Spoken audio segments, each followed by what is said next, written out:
येण्यापूर्वी ते म्हणून तुम्हाला जर असं अपेक्षित असेल की खूप विकसित समाज पाहिजे तर विकसनशील स्वभाव तुमचा झाला पाहिजे. अशी राजकीय नेत्यांच्या दृष्टीने फटाकेबाज देखील राहिली. आणि माझी सवय आहे की ऑन द स्पॉट इमिजिएटली आवश्यक ते डिसिजन घेणं आणि पुढे जाणं. सस्टेनेबल डेव्हलपमेंटच्या दृष्टिकोनातून पुढे कसं रस्त्यावर जाता, लोकांमध्ये मिसळता, लोक रस्त्यावर तुमच्यासोबत धावतात. ज्या दिवशी तुमचा स्वभाव बदलेल तुम्ही पर्सन म्हणून बदलाल आणि जो पर्सन तुम्हाला अपेक्षित आहे, जो बदल तुम्हाला हवे अपेक्षित आहे तो तुमचा स्वभाव बनणार. प्रत्येकाने तो जर स्वभाव झाला तर समाज बदलेल. से भरे खलियान मेरे जहाँ झूम के भंगड़ा पा न सका, आबाद रहे वो गांव मेरा जहाँ लौट के वापस जा न सका.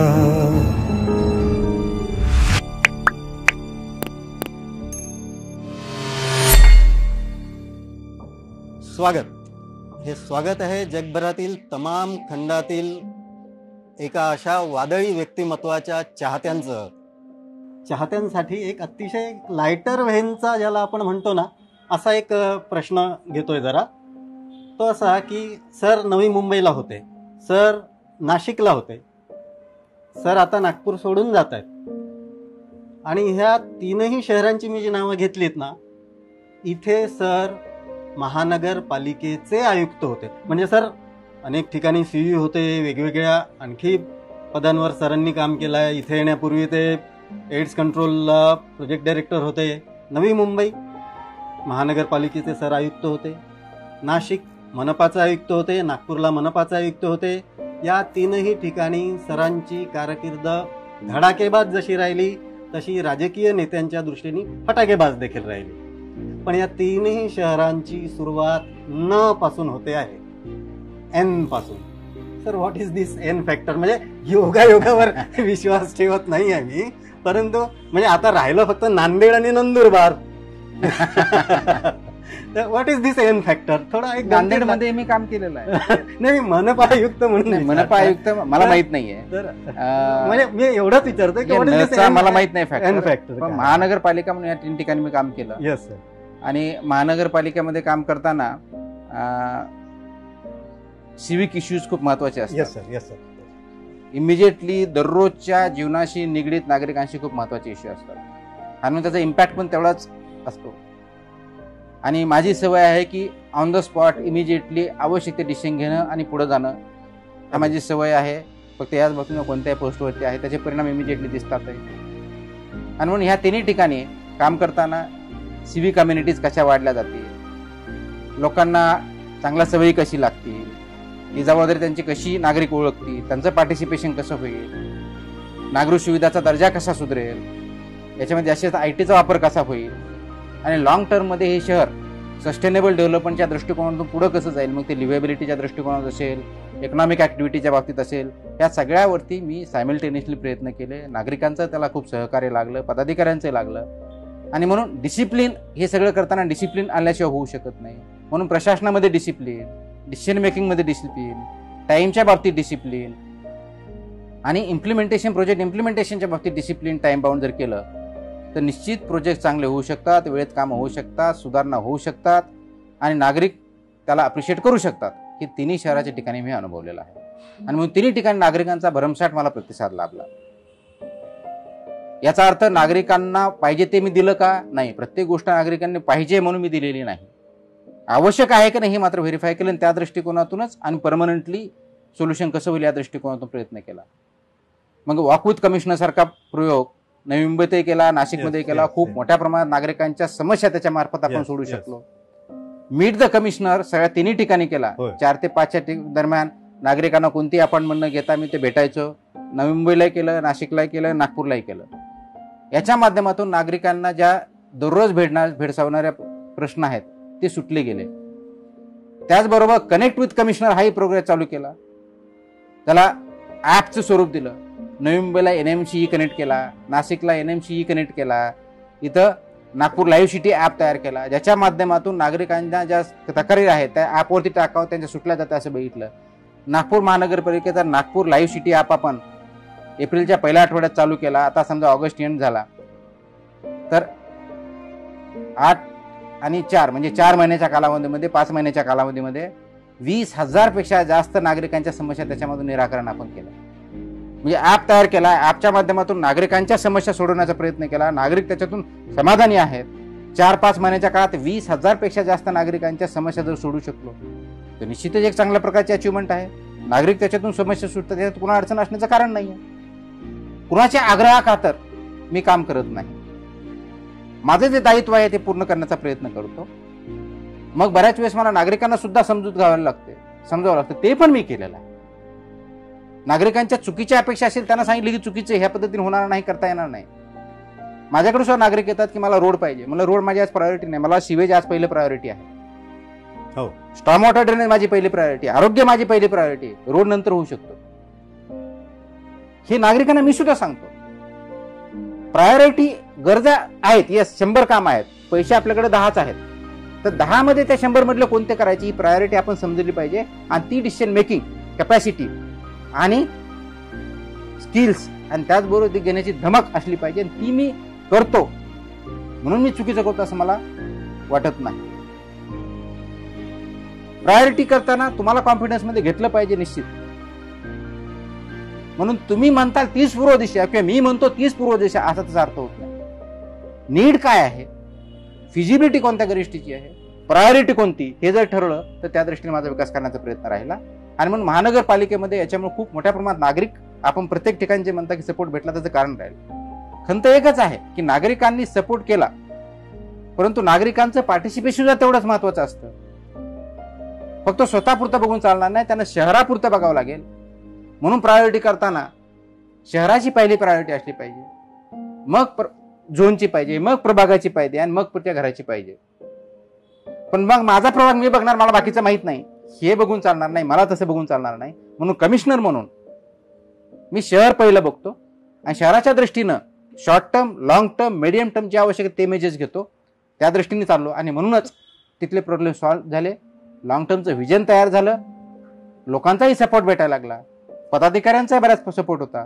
काही पदाधिकाऱ्यांना प्रत्येकाला मी सॅटिस्फाय करू शकत नाही, जसं प्रत्येक नागरिकाला मी सॅटिस्फाय करू शकणार नाही, जसं प्रत्येक पदाधिकाऱ्याला मी सॅटिस्फाय करू शकणार नाही. कारण माझं सॅटिस्फाय करणं हे काम नाही आहे. माझं प्रॉब्लेम सॉल्व्ह करणं, लॉंग टर्मसाठी विकास करणं, गव्हर्नन्स इम्प्रूव्ह करणं काम आहे. त्या दृष्टीने मी काम केलं, त्या दृष्टीनेच इथून पुढे काम करत राहणार आहे. जेणेकरून पब्लिक ॲट लार्ज याचा बेनिफिट झाला पाहिजे, पब्लिक इश्यूज सॉल्व्ह झाले पाहिजेत, त्याला प्रायोरिटी भेटली पाहिजे. याच दृष्टीने माझं काम चाललंय. ते transparently, result oriented, quick decision making आणि सर्वात महत्त्वाचं म्हणजे संवेदनशीलपणे केले पाहिजेत. आणि त्या दृष्टीनेच माझा प्रयत्न आहे. म्हणजे आता आपण ज्या 3 शहरांबद्दल सरांशी बोललो, एन फॅक्टर जे म्हटलं की नवी मुंबई, नाशिक आणि नागपूर, याच्यातून तुमच्या जर लक्षात आलं असेल की सर्वात महत्वाचा एन फॅक्टर कुठला आहे, तर तुम्ही गेस करू शकता. सर्वात महत्वाचा एन फॅक्टर आहे नागरिक.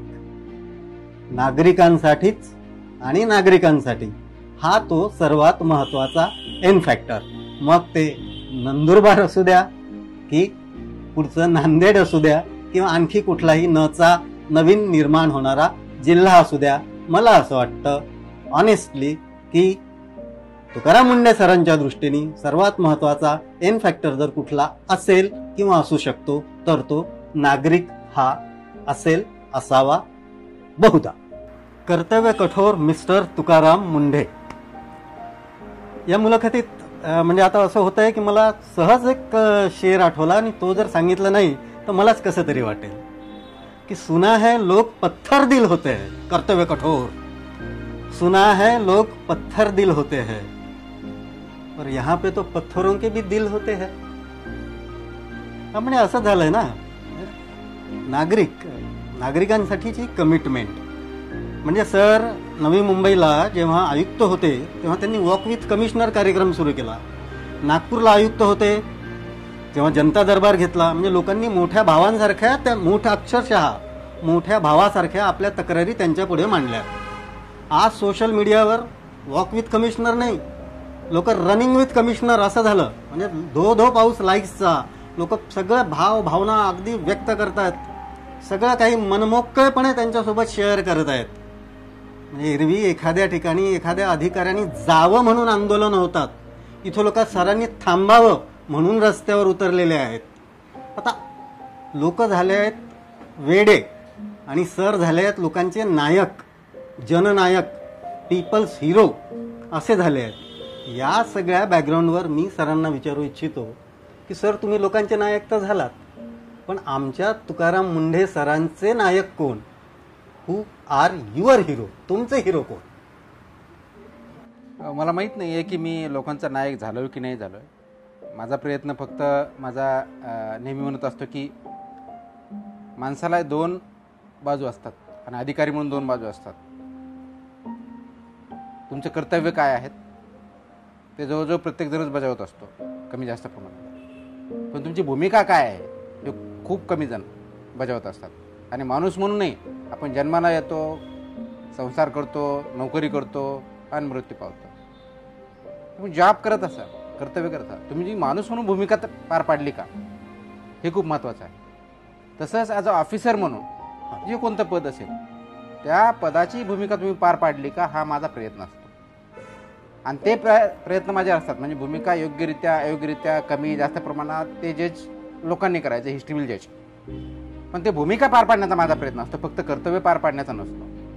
आणि म्हणून मी ते फक्त कर्तव्याच्या पुढे जाऊन भूमिका ज्यावेळेस पार पाडण्याचा प्रयत्न करतो, त्याच्या वेगवेगळे कांगोरे जे असतात ते कांगोरेच्या मधून जे काय माझ्या स्वतःच्या लर्निंग असतील, वाचन केलेलं असेल, जे काय माझं प्रशिक्षण झालेलं असेल, या सगळ्या गोष्टी लक्षात घेऊन मी ते प्रयत्न करत असतो. आणि म्हणून कदाचित लोकांना ते अपील होत असेल, नागरिकांना ते अपील होत असेल. पण माझा हिरो कोण जर म्हटलं तर मला वाटतं प्रत्येक माणसामध्ये एक हिरो असतो.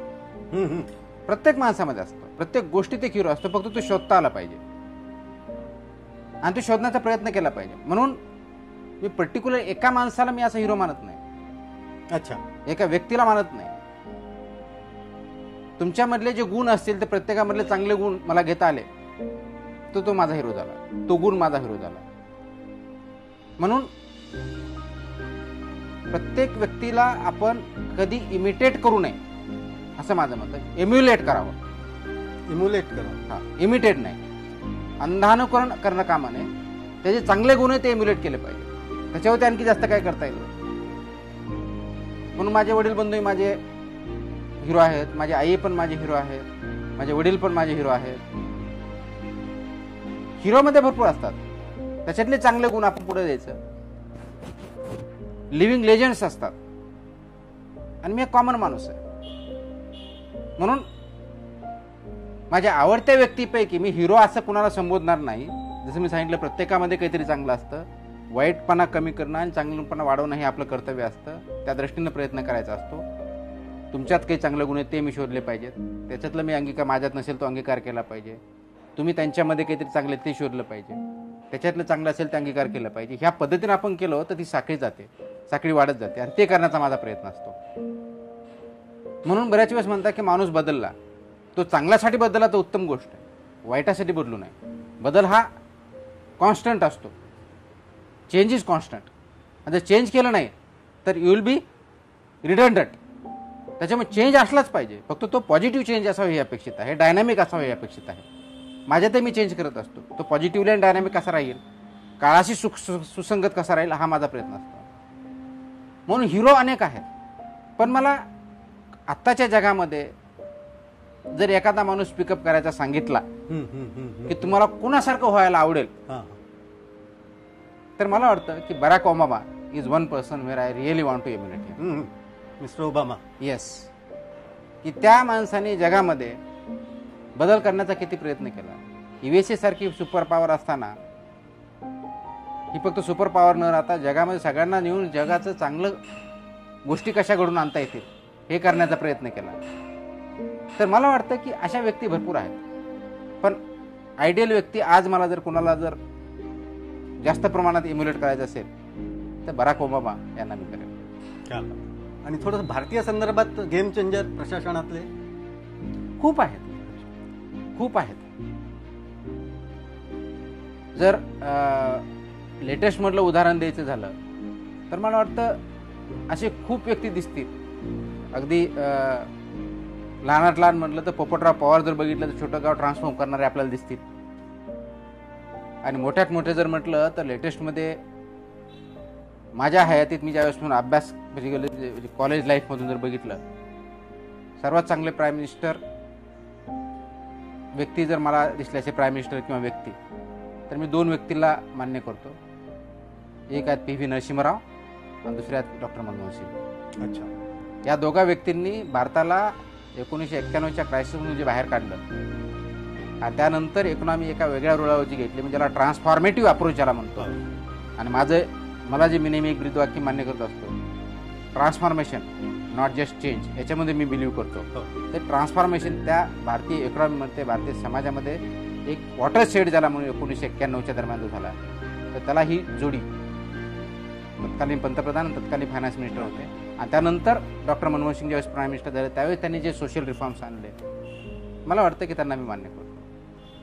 म्हणजे हिवऱ्याचे पोपटराव पवार ते भारतीय पंतप्रधान नरसिंहराव, डॉक्टर मनमोहन सिंग आणि वॉशिंग्टन DC बराक ओबामा यांच्यापर्यंत सरांनी त्यांना जे गेम चेंजर्स, त्यांना जे लिव्हिंग लिजेंड्स जे वाटले, त्यांनी जे शेअर केलं ते अतिशय उत्तम आपल्यासोबत त्यांनी शेअर केलं. आता सरांना मी जरा एक थोडासा तिखट प्रश्न विचारतो आहे की सर, आपण अत्यंत मीडिया सॅव्ही असल्याचं म्हटलं जातं, मीडिया फ्रेंडली असल्याचं म्हटलं जातं, पत्रकारांच्या आपण सतत कायम गराड्यात असल्याचं म्हटलं जातं, आणि ज्या नागरिकांबद्दल आपण ज्या एन फॅक्टरबद्दल मगाशी बोललो, त्या नागरिकांचं प्रतिनिधित्व करणारे जनप्रतिनिधी, लोकप्रतिनिधी यांना भेटायला देण्यासाठी आपल्याजवळ वेळ नसतो, असा एक गंभीर आरोप आपल्यावर होत असतो. याबद्दल आपली बाजू काय? आरोप तर माझ्या भरपूर होतात, त्याच्यापैकी हा एक आरोप आहे. याची पडताळणी आपण कशी करणार? फॅक्ट चेकनी करायची असते. माझ्या बाबतीत जर असं मी पत्रकारांच्या गराड्यात राहतो असं जर म्हणत असेल, तर मला वाटतं हा प्रश्न आपण पत्रकारांना विचारला पाहिजे. आणि ते जर म्हणले मी त्यांच्या गराड्यात राहत असेल तर मग तुला मान्य. पण जर ते म्हणत असेल की तुम्ही आम्हाला वेळ देत नाही, तर त्याच्यावर तुम्ही काय म्हणणार?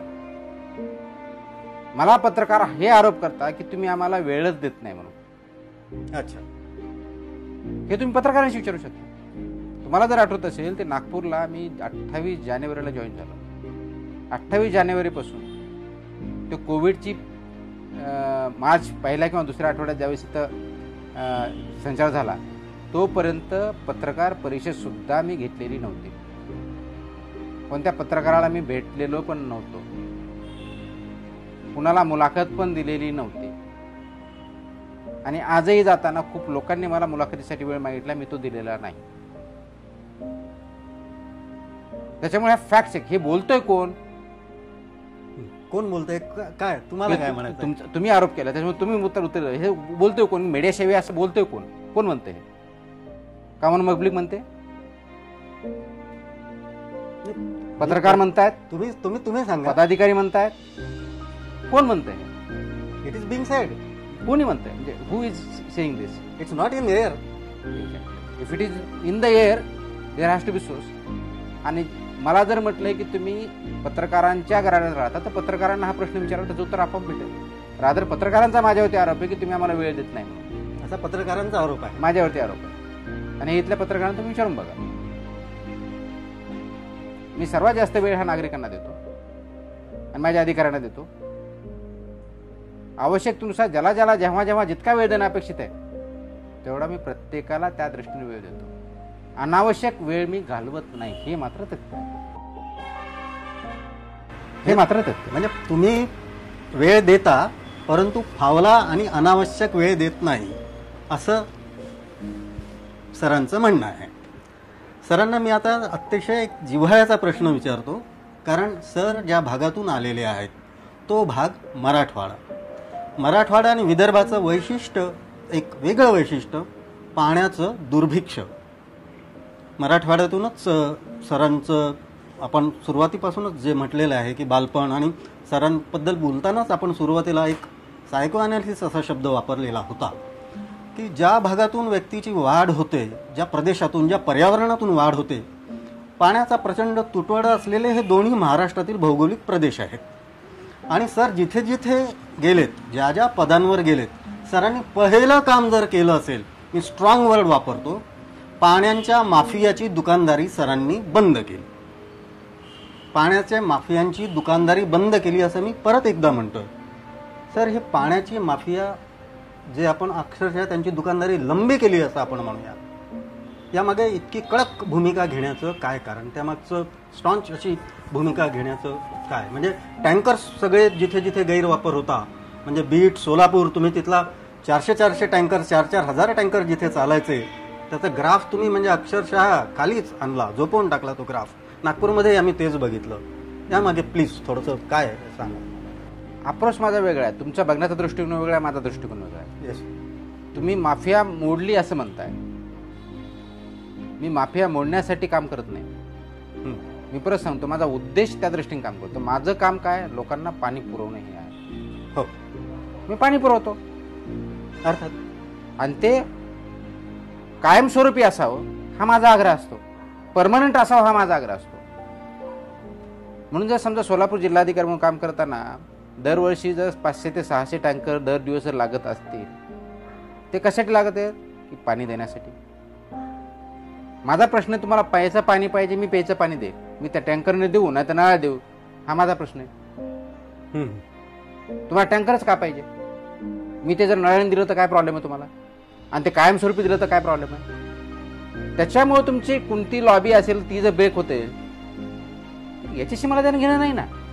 मला देणं घेणं हे नागरिकांना वेळेवर चांगल्या दर्जाचं पिण्याचं पाणी भेटलं पाहिजे, आणि ते कायमस्वरूपी असावी, या दृष्टीने माझी उपाययोजना असते. म्हणून मी टँकर माफिया मोडीत करण्यासाठी काम करत नाही. मी नागरिकांना चांगल्या दर्जाचं कायमस्वरूपी पाणी पुरवठा योग्य प्रमाणात व्हावा या दृष्टीने काम करतो, आणि ते परमनंट असावं या दृष्टीने करतो. ते नागपूर आहे का सोलापूर आहे हा गौण इश्यू. तो एक टँकर आहे का हजारो टँकर आहे हा महत्वाचा इश्यू. इश्यू काय, पाणी पुरवठा तिथं करणं गरजेचं आहे. ती बेसिक सुविधा आहे, त्याशिवाय आपण जगू शकत नाही, आणि ते आमचं बेसिक कर्तव्य आहे, ते मी करतो. म्हणून सोलापूरला गेला असताना ज्यावेळेस आम्ही आढावा घेतला की एवढे टँकर लागतात, मग ते का लागतात बघितलं तर पिण्याच्या पाण्यासाठी लागतात. मग पिण्याच्या पाण्यासाठी का लागतात तर तिथलं जो पाण्याचा स्रोत आहे तो आटलेला असतो, म्हणजे हापसा असेल, विहीर असेल किंवा नळाला पाणी असेल तर नळाची योजना बंद झालेली असेल, म्हणून टँकर द्यावं लागतं. म्हणलं ठीक आहे, टँकर द्यावं लागतं. मग जे स्रोत आहे ते स्रोत पाण्याचे का आटले, पाऊसच पडत नाही. म्हणलं जर गेल्या 100 वर्षाचा पाऊस बघा, सोलापूरमध्ये दरवर्षी सर्वसाधारणपणे 490 मिलीमीटरच पाऊस पडतो, तर आता 470 पडत असेल. त्याच्यामुळे एवढं कमी होण्याचं काही कारण नाही. पॉप्युलेशन वाढली, गरज वाढली हे मान्य आहे, पण पिण्याच्या पाण्याची गरज वाढली तर बाकीचे स्रोत कमी व्हायला पाहिजेत.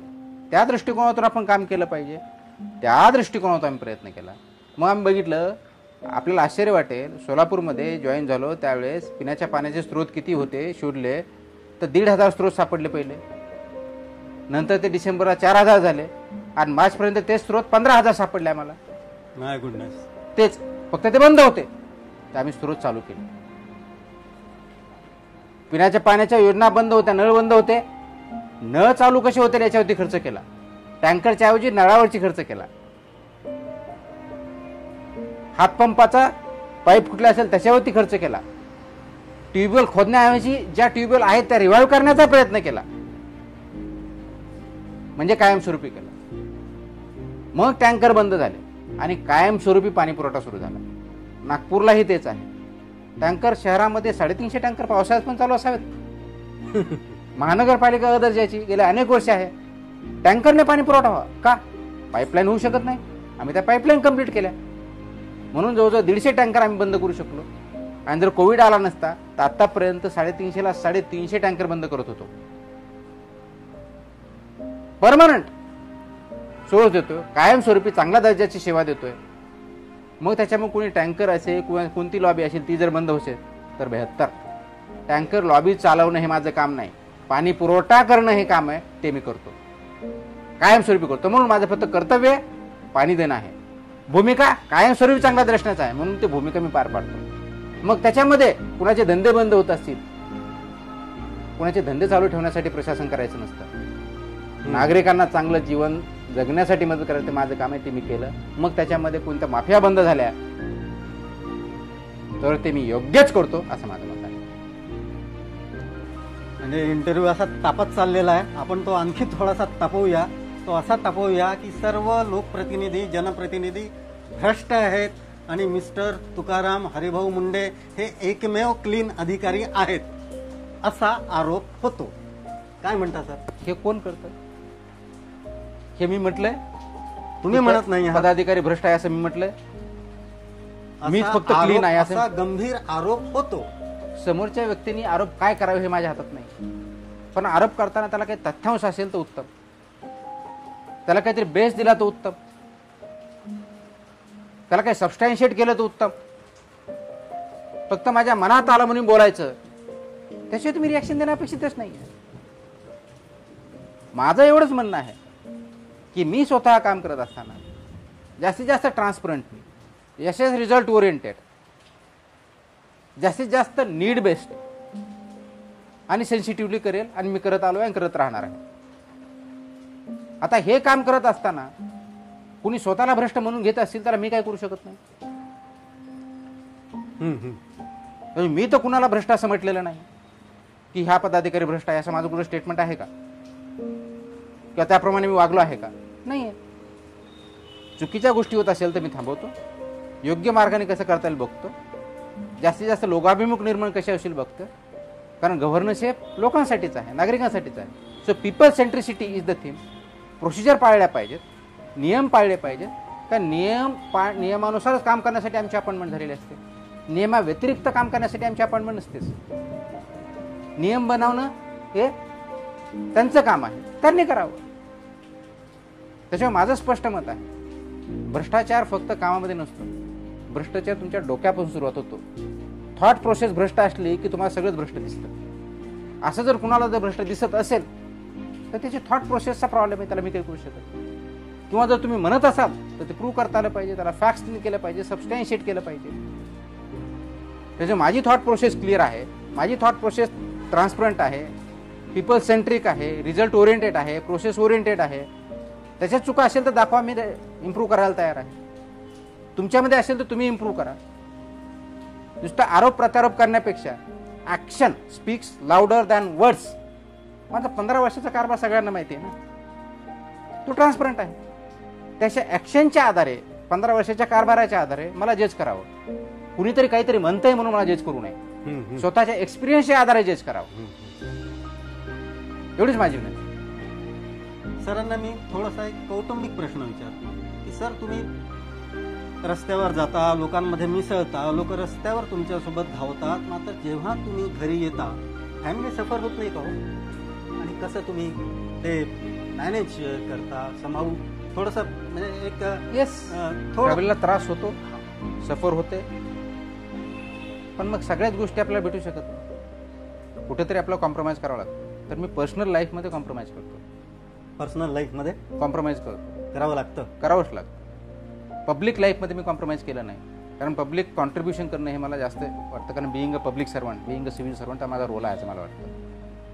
येस, माझ्यामुळं फॅमिलीवरती अन्याय होतो का? येस, अन्याय होतो. त्यांना पाहिजे तेवढा वेळ मी देऊ शकत नाही, but that I have, that's a conscious decision. Compromise करायचं झालं तर मी पर्सनल लाईफमध्ये करेल, पब्लिक लाईफमध्ये. It's sacrifice. सॅक्रिफाईस म्हणायचं की नाही म्हणायचं, हा सॅक्रिफाईस हा खूप मोठा शब्द आहे, पण कॉम्प्रोमाइज डेफिनेटली आहे. सॅक्रिफाईस हा खूप मोठा शब्द होता असं मला वाटतं, पण पर्सनल लाईफमध्ये कॉम्प्रोमाइज करावे लागतात. ते मी केलेत आणि अजून करावे लागतील,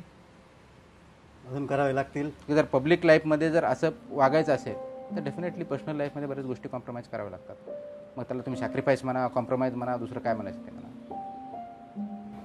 मी जगभरातील सरांच्या चाहत्यांना, म्हणजे सर्व खंडातील चाहत्यांना हे सांगू इच्छितो की ही मुलाखत सुरू आहे. या बंगल्याचं नाव फार टची आहे. या बंगल्याचं नाव आहे तपस्या, आणि सरांनी केली आहे आयुष्यभर तपस्याच.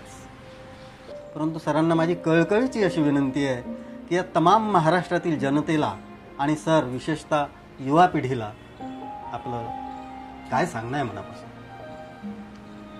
मला वाटतं की be the change you want to seek. आपल्याला जो बदल हवा आहे तो तुम्ही स्वतः बदल व्हा.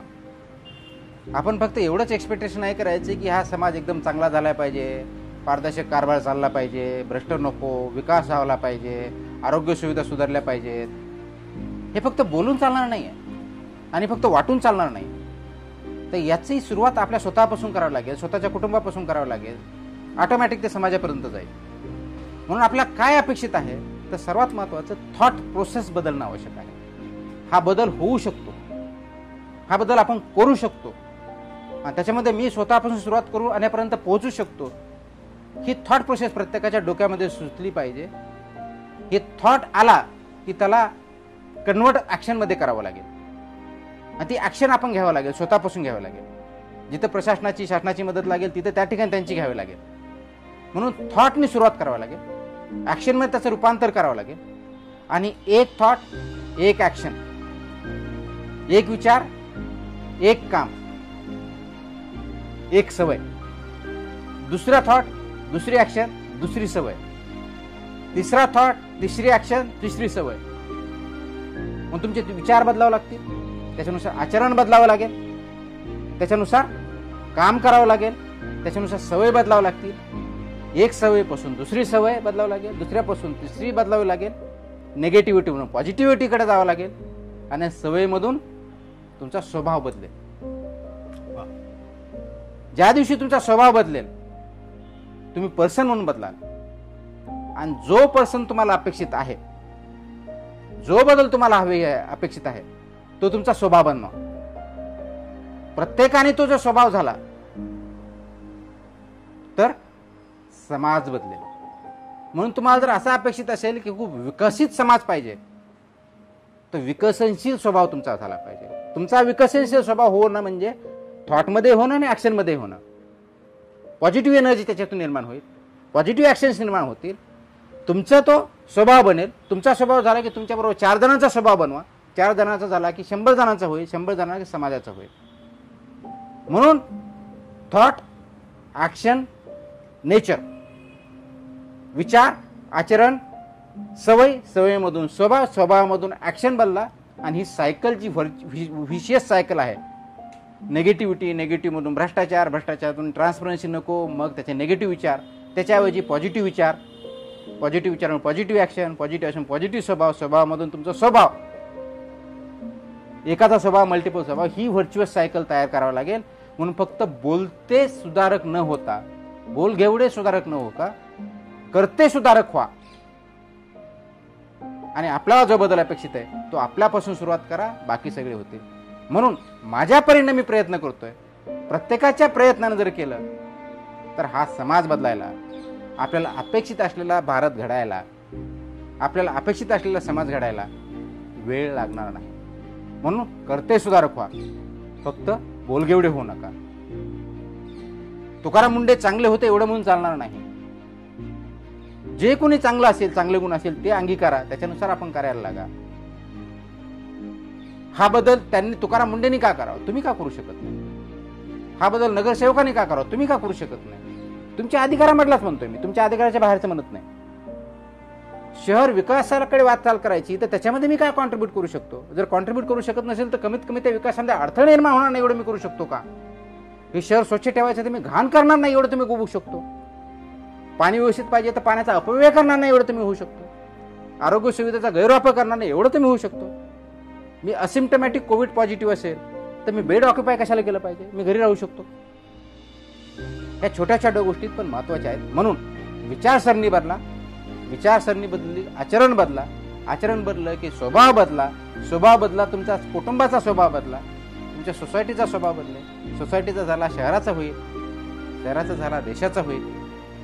पर्यायानं माणूस जातीचा विकास जर आपण केला आणि आपण ज्याला माणूस म्हणत असू, आपण स्वतःला माणूस जर म्हणत असू, जो समाजशील प्राणी आहे, समाजाशिवाय आपण राहू शकत नाही, मग जर आपण स्वतःला माणूस म्हणत असू, सर्वात महत्वाचं जे ऑर्गन आहे त्याचा आपण वापर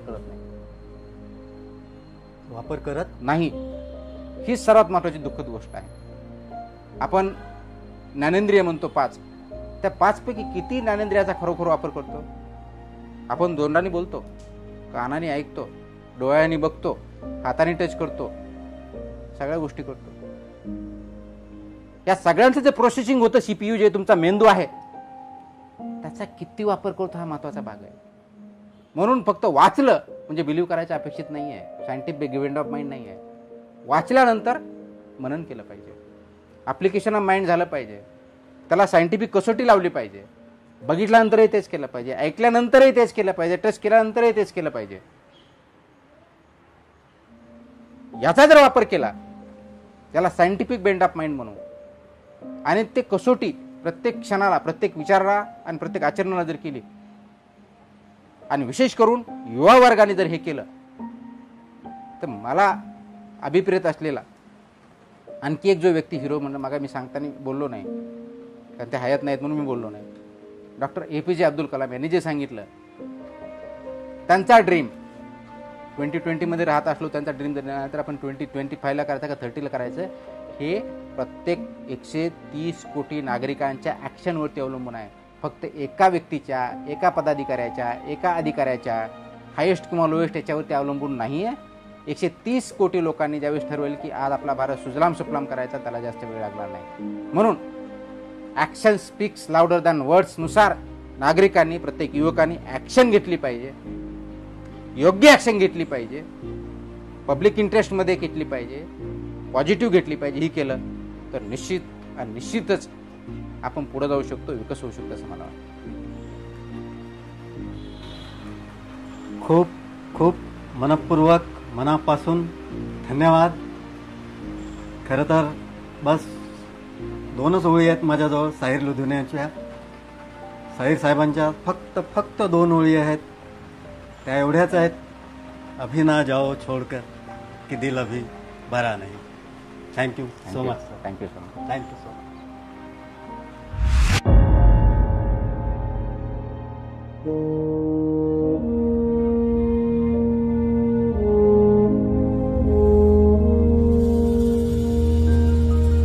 तलवारों पे सरवार दिए,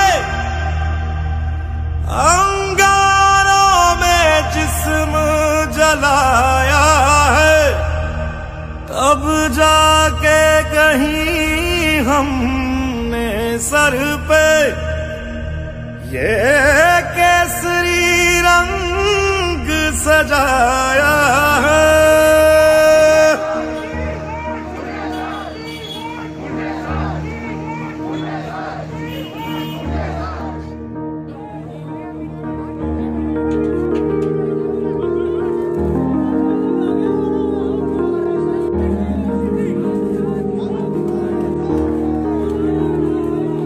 ऐ मेरी जमीन अफसोस नहीं, जो तेरे लिए 100 दर्द सहे, महफूज रहे तेरी आन सदा, चाहे जान मेरी ये रहे ना रहे.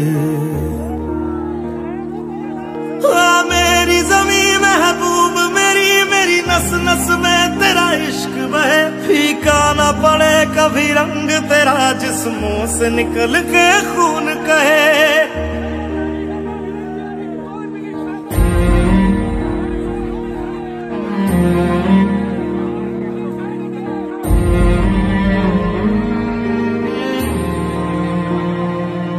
तेरी मिट्टी में मिल जावा, गुल बन के मैं खिल जावा, इतनी सी है दिल की आरज़ू.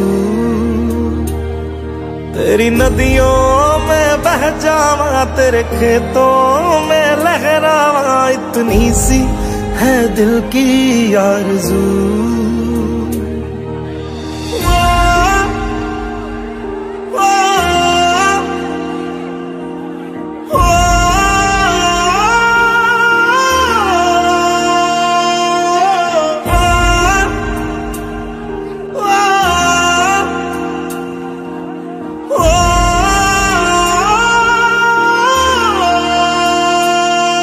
सरसों से भरे खलियान मेरे, जहाँ झूम के भंगड़ा पा न सका, आबाद रहे वो गांव मेरा, जहाँ लौट के वापस जा न सका.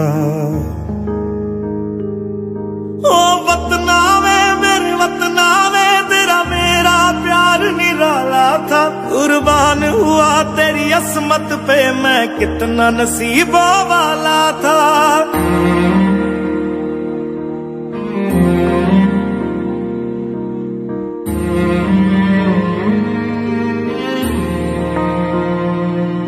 तेरी मिट्टी में मिल जावा, गुल गुल बन के मैं खिल जावा, इतनी सी है दिल की आरज़ू। तेरी नदियों में बह जावा, तेरे खेतों में लहरावा, इतनी सी है दिल की आरज़ू।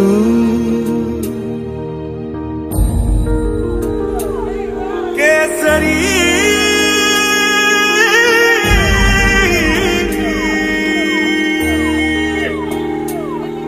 ओ हीर मेरी तू हंसती रहे, तेरी आंख घड़ी भर नम ना हो। मैं मरता था जिस मुखड़े पे, कभी उसका उजाला कम ना हो।